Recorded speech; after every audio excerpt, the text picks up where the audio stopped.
we lost a good health and fitness influencer and person this last week with Jo, and the rumors started instantly. The rumors started, because he looked like a Greek god, and was such a beautiful person.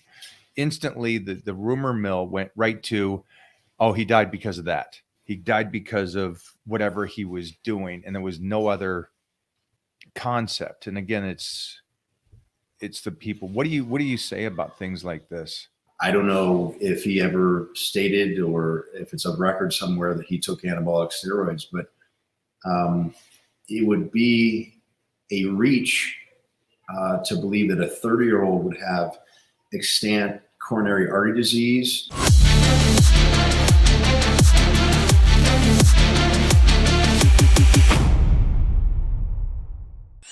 I've learned a lot over the 4 decades of health and fitness and being in the trenches with the greatest in the world. And one of those things I've learned a lot more about and how to build better muscle is nutrition and how it has changed over the decades. And that's why I have the Titan meal plan for you guys out there that are confused about nutrition.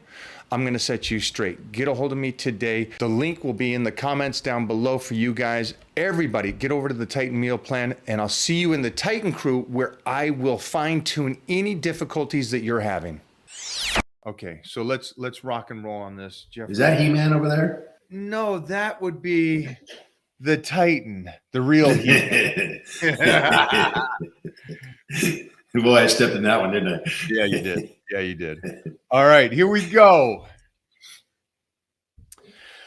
All right, we have on the Mike O'Hearn Show today a legend to me, my buddy, Dr. Rand McClain. Doc, you got a new book, Cheating Death. Yeah. And it's doing incredible, and it's a great insight to people from my point of view is to real longevity, maybe not time, but the quality of time that you're here. Can you go into the book a little bit on what made you do this? Well, first of all, it's not just about the quality, because if you increase the quality, the presumption is you'll increase the longevity too, right? A lot of people will think that way. Yeah. That, I have to trade something here. But that's part of the reason for writing the book is you don't have to trade it, right? It's just where common sense doesn't often apply in medicine, believe it or not. In this case, it really does. If you're doing better, then you should also live longer. So that's one big point to get across. But part of the reason for writing the book, a large part of it is just to spread that word, not only what I just mentioned, but there are so many tools available to us now that can help us get in better shape and live longer because of it. So it's just about spreading the word. I think the reason why I always say the other way is because of the fact that the common sense is what you're saying. Yes. But it seems like people kind of go, I want to live to 100, but they never think about the other side. Well, I want to be able to jog till 100. I want to be able to go out and go ski until 100. And so I always like to say that one point is it's that quality, but you're right. And it works both ways. For the people that are, the common sense is if you're healthier and you're moving better, you should be able to live longer. And that's one of those things. And then also on the other side, if you're just trying to survive, it could be the other way around. No one wants to last longer if they're in poor shape. I've never met anybody who wanted to be in that state or certainly wanted to trade extra time for a lack of quality. It's always the other way around. And I'm usually having to go through this with patients where, hey, it's not a trade. It's just, it actually dovetails into what we're going to talk about here. There's a lot of propaganda out there for certain things and misinformation as well as disinformation. So part of it was also to set the record straight, whether it's, hey, grandma says sleep was good. And, I can believe that I want to because grandma was sweet, but is it really science? Yeah. And I go into detail about the science behind it to make that part of it clear, which doesn't really have to, it's not deflecting misinformation or disinformation. It's just, emphasizing what needs to be emphasized. But then there's also other items in the book that are referred to, for example, and I don't spend a lot of time on it, but anabolic steroid use, I think we're going to find in mainstream medicine, it becomes much more useful to us than it is being used now. Because, for example, on the list of deaths in the U.S. right now, number 4 is accidental deaths, and I believe that number is understated. Yeah, if you've got, an 80-year-old, God forbid, who falls down the stairs, breaks a hip, the way we keep records, I believe it's still, if they die in the first 3 days, it counts as a fall, a death from fall, accidental fall. If they, however, survive that and then die a month later from hospital-acquired pneumonia, it's not an accidental death anymore.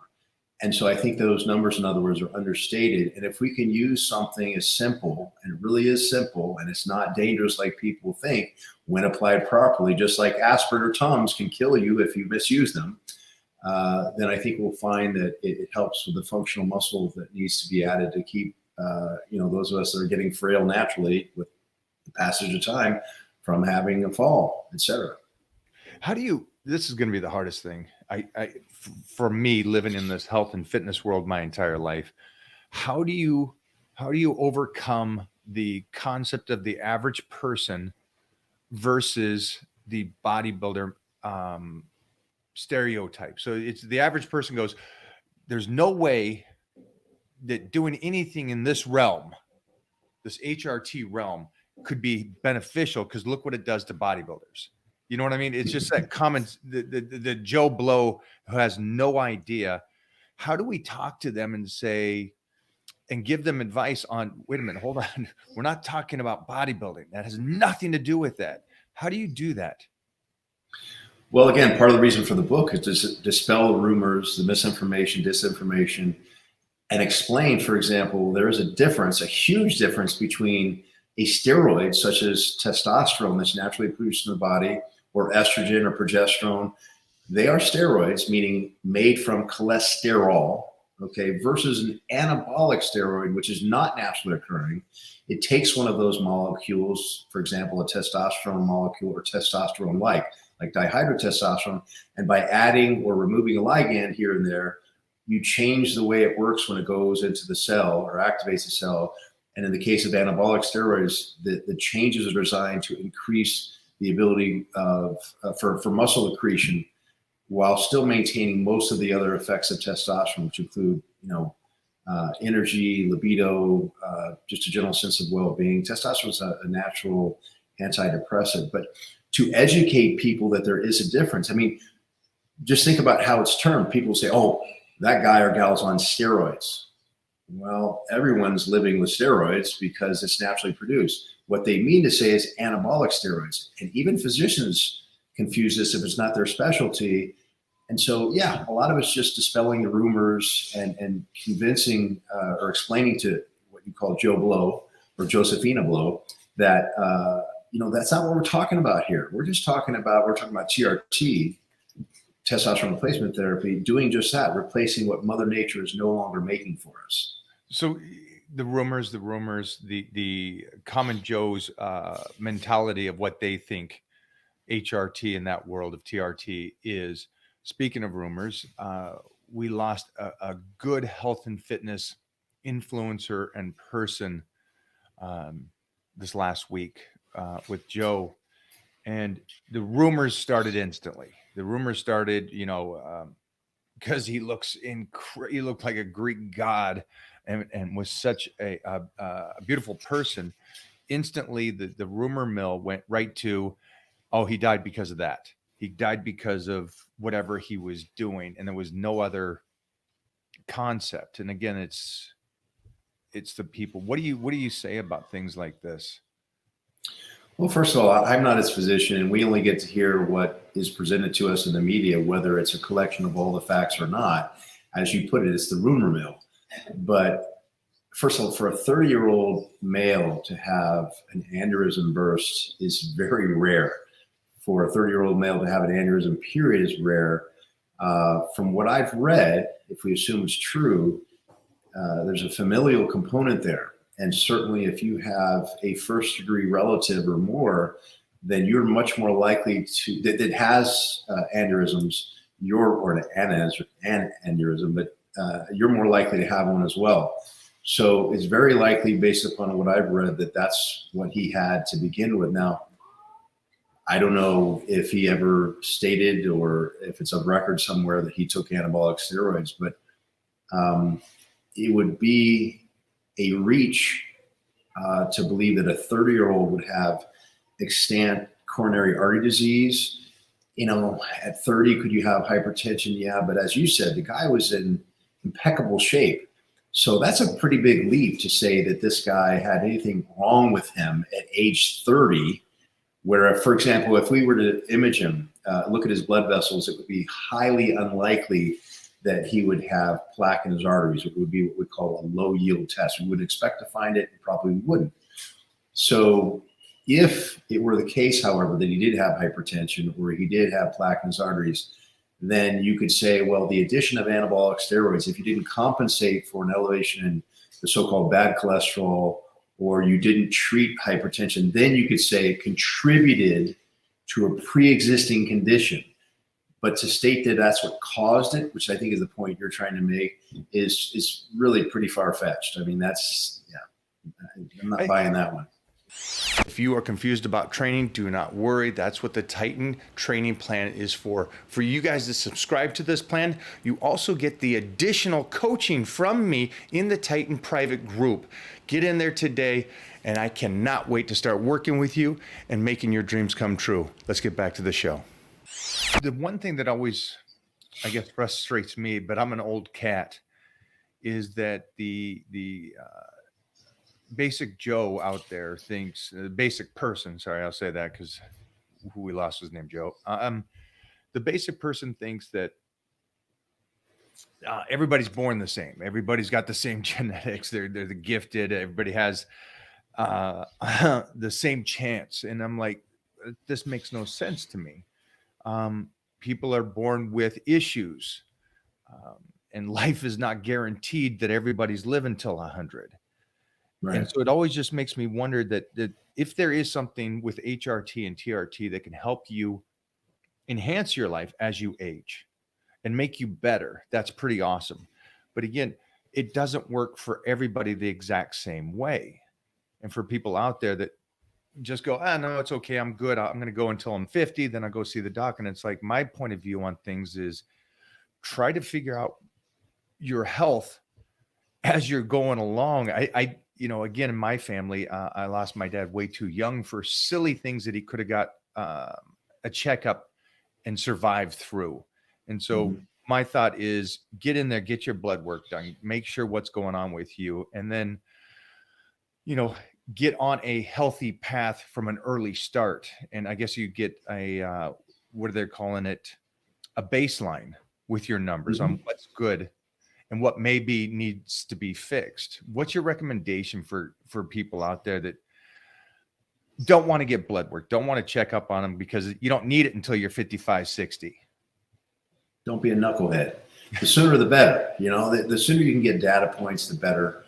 One of the big take homes, though, is realizing that it's never too late. The sooner you get in, the better, though, because early detection of any of these things can be very helpful, whether it's hypertension, high blood sugar, an aneurysm that you can, you know, screen for. And just as a quick side note, that's not something you would typically screen for in a 30-year-old. You get standard lab work and other things, but, you know, it's unfortunate. But maybe if Joe had known that it was in his family earlier, he could have said, oh, well, then I have a greater risk and screen for that. But that's the name of the game. Screening for it, finding out what's going on with your individual genes and your situation, and the sooner you can address it, the better. So that's kind of a no-brainer, right? And going back to what we were saying earlier. You can't say that. You can't say it's a no-brainer because not one person watching this that's 25 thinks that this is even irrelevant to them. And that's what I'm trying to get, because you know what? It's like you have been in Golds for a while now, right? Since 86. Okay. So, and I've been there shortly after that. And a lot of my training partners and friends through those years have passed away.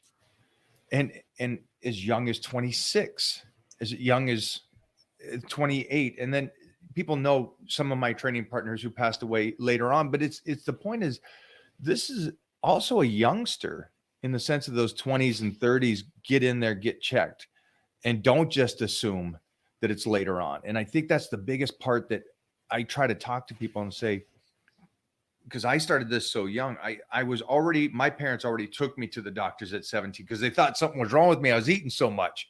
They're like, what's wrong with that kid, man? He's 280 pounds. But it was a cool thing to see my family history, what was wrong with my dad, what was wrong with my grandfather, and taking those notes and applying them to me, going, hey, this is something that's possible that could hurt me. What can I do to prevent it? And I started that stuff at a young age. And again, tomorrow's not promised, and I'm still here today doing what I love. But again, you're so in this, and you're working with people every day that really value their lives. Could you agree? They're going to see you because they value their lives. They're reading your book because they want to be like you, like a superhero, and continue to be a beast in the gym and live life. But again, I'm trying to concrete and smash this into the youngsters, these 20s and 30-year-olds, that maybe you need to check up with your doctor, see your family history, and really take advantage of this. And us losing Joe at 30 really resonates with me. Like, hey, everybody, wake up a little bit. All of you need to wake up.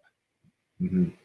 Yeah, I mean, it's human nature to be in denial. And back in the days when, in the 80s, when we were training, guys would want to go to the doctor because they didn't want to hear some of the lectures from the doctors. A lot of it was out of ignorance by doctors and a different agenda.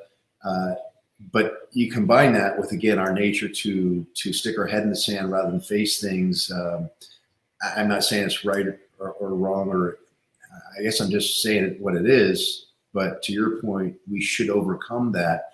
And one way to motivate people is to say, even if you're healthy, it's nice to get, and I think you alluded to this earlier, baseline.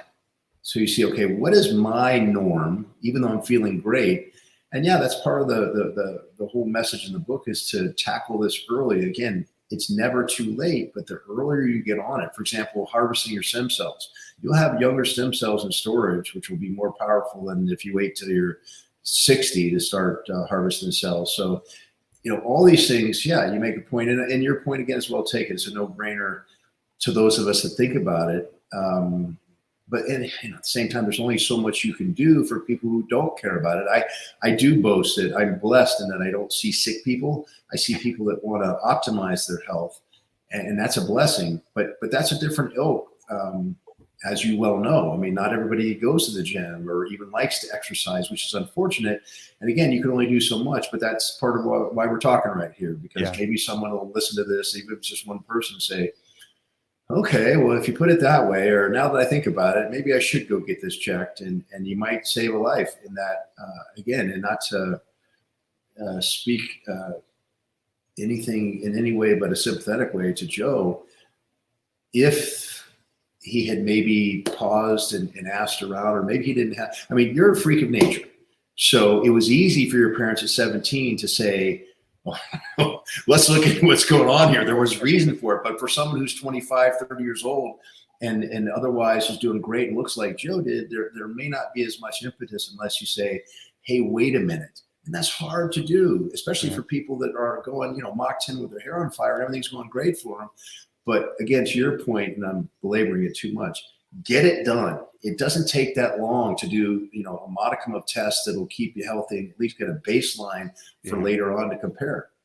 I think one of the big things is I was always so scared that I couldn't do this for a lifetime, is that when I was a youngster, I really said, okay, let me make sure everything's great now, but let me make sure everything's going to be fine in 20, 30 years.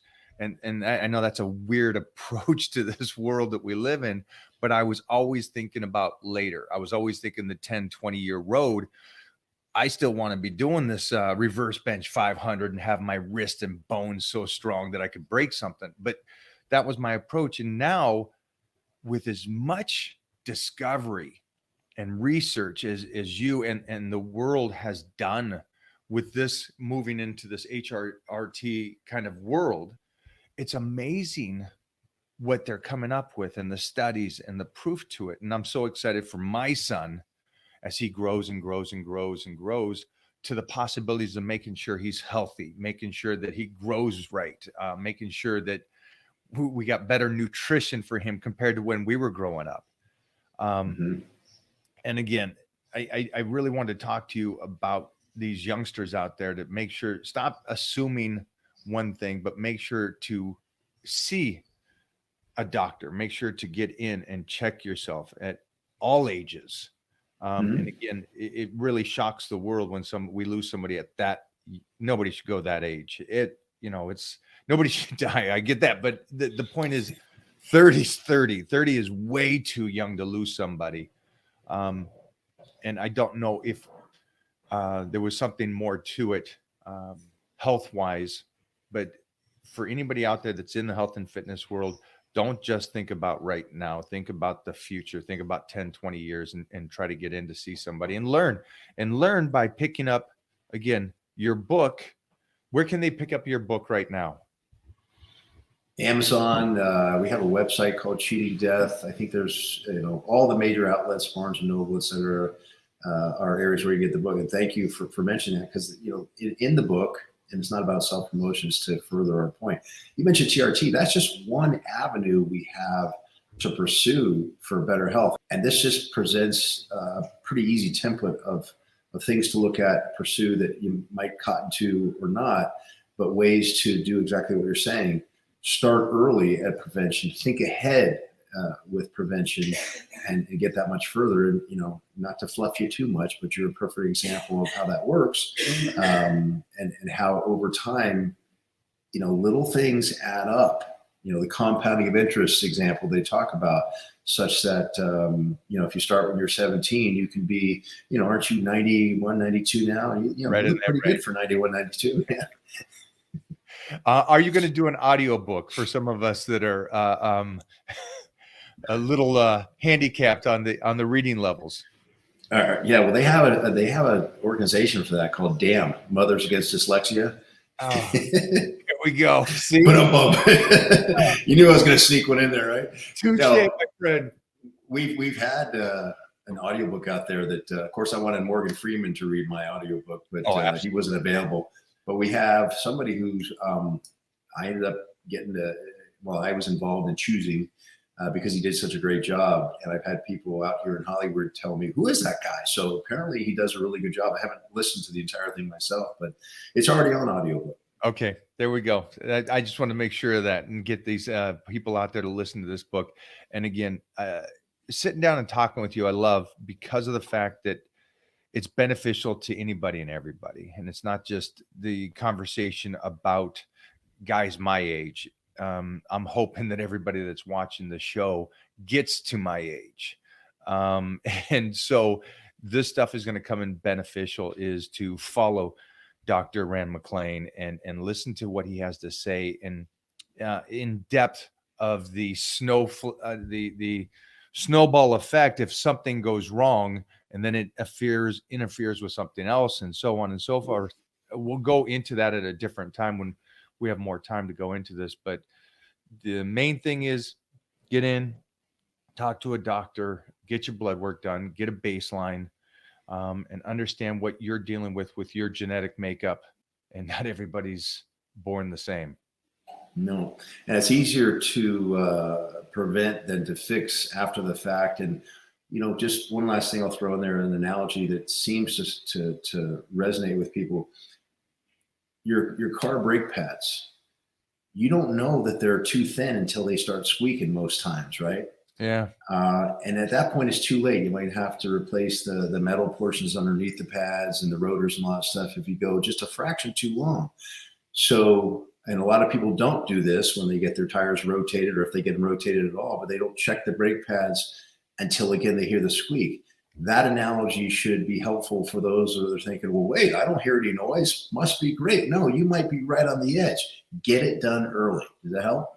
That's great analogy. I hope everybody takes that. And I'm hoping you stayed till this portion, because that analogy is something I've always lived by. It's before the fact. Thanks for taking time today, brother. My pleasure. Dr. Rand McClain, I will see you again soon. Have a great day today. Yeah, I guess I won't see you in the gym today. We'll be tomorrow, huh? I want you to get some extra time. A little head start. Thank you for that. Thank you, my sir.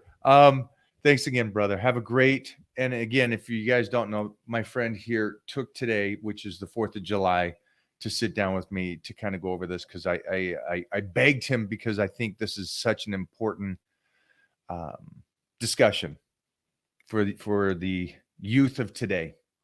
Didn't have to ask me twice. I agree. Thank you for having me. Love, brother. Talk to you.